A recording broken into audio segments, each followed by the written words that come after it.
নৈতিক স্খলনের অভিযোগে যুগ্ম আহ্বায়ক সারওয়ার তুষারকে কারণ দর্শানোর নোটিশ দিয়েছে এনসিপি। সামাজিক যোগাযোগ মাধ্যমে ওঠা অভিযোগের বিষয়ে আগামী 5 দিনের মধ্যে ব্যাখ্যা দিতে বলা হয়েছে।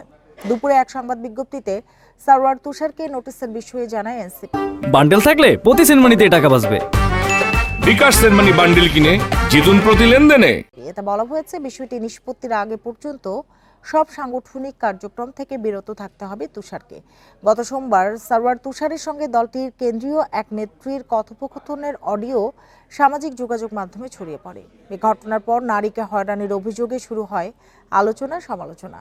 তবে এ ঘটনার জেরেই কারণ দর্শাতে বলা হয়েছে কিনা তা উল্লেখ করা হয়নি বিজ্ঞপ্তিতে।